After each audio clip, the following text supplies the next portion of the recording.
தொடர்ந்து நம்முடைய ஆ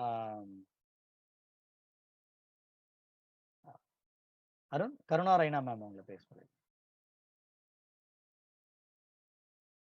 Ma'am, now I invite Karuna Raina ma'am to share experience how the Save Life Foundation, which is the reason behind the Good Samaritan law to be in place now, to share her experience, their team's experience, and few words to the volunteers.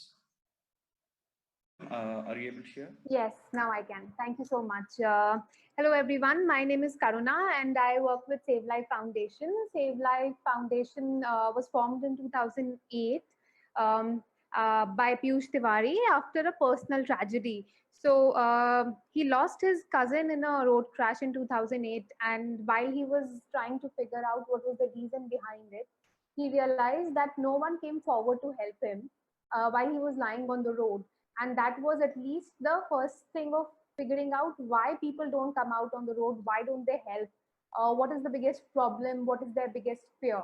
And from there the journey of trying to protect bystanders or people who help, Good Samaritans, started. And then the first thing which we did was he traveled across the country, but we also, the Save Life Foundation, when it was formally sort of established, we did a research in 2013 to look at the main reasons why people don't help. And the biggest reason which came out was structural and legal hassles, the procedural and legal hassles which are there. So, for example, if you help someone and the police man comes and then he calls you, or he calls you to for being a witness, or if you take a victim to the hospital, and then the hospital asks you for your signature, or the hospital asks you to submit certain amount of fees. So these structural, these legal and procedural hassles were the biggest sort of stumbling block for people to help. Almost 88% of people who were unwilling to help were unwilling to help because of these particular reasons, because they were in fear that the legal system or the police system would sort of make it tough for them to help. So with these facts, we sort of thought of what we could do about it. So one of the first things which we did was we filed a petition in Supreme Court in 2012 to ensure that the Good Samaritans are protected. And around that, we also did another thing. We started a public campaign, like the campaign which we are part of today, to increase the implementation and awareness of Good Samaritan law. Similarly, at that point, we started a campaign on change.org to ensure that the Good Samaritans are protected.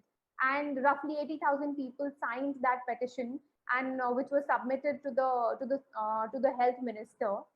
We also were part of a media campaign wherein we talked about the need to protect Good Samaritans on Satyameva Jayate, the television show.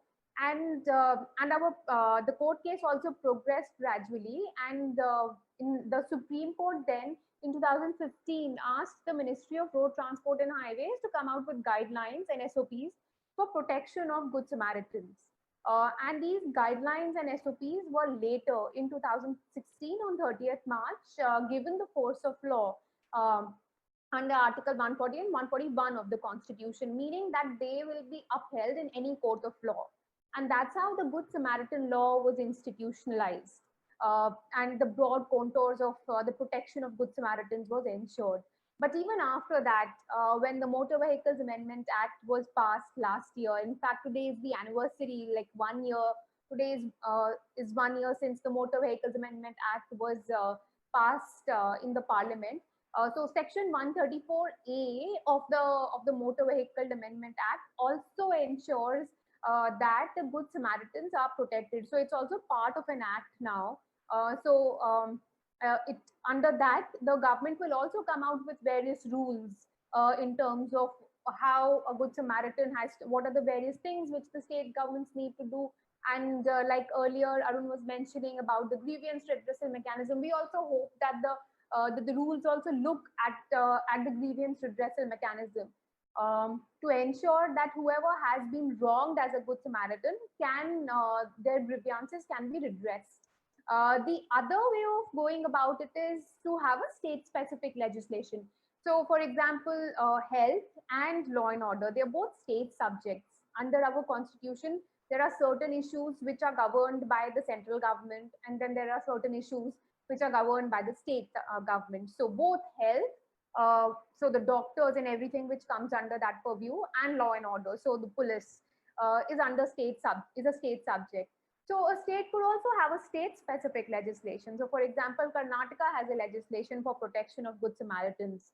And it protects everyone, not just Good Samaritans who help road crash victims, but also Good Samaritans who help murder victims or rape victims.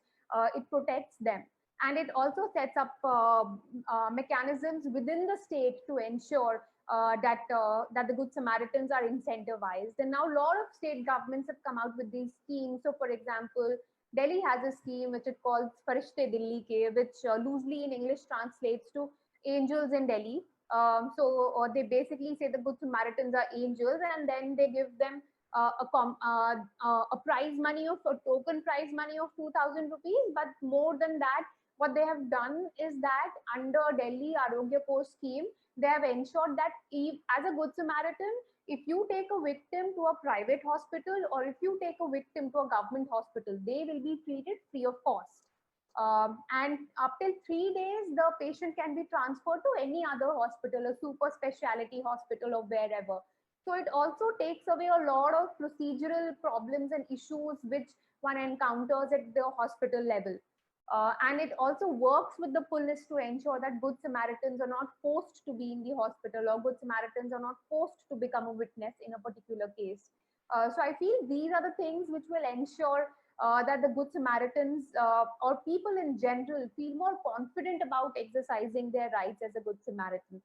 But as an organization which sort of started this whole thing, one important thing I feel which is there and which all of us need to be part of is to ensure that everybody is aware of their right as a Good Samaritan, because the first and foremost thing is to know your right. Unless you know that you have a right as a Good Samaritan, you will not be able to exercise it.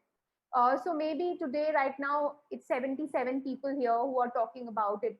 But we have to think about how do we tell a country of 1.2 billion population that they have a new right as a Good Samaritan and that they can exercise this right.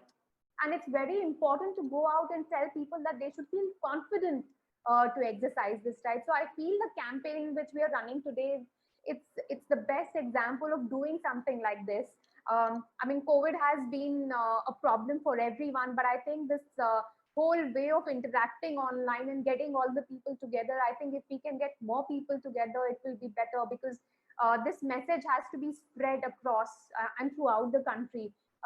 That there is a law, and only if people exercise it, and only if people go out and push the government, push the police, push the hospital setup to ensure that their law is this law is respected and their rights as Good Samaritans are respected, that it will be possible to ensure full implementation of this law. Thank you.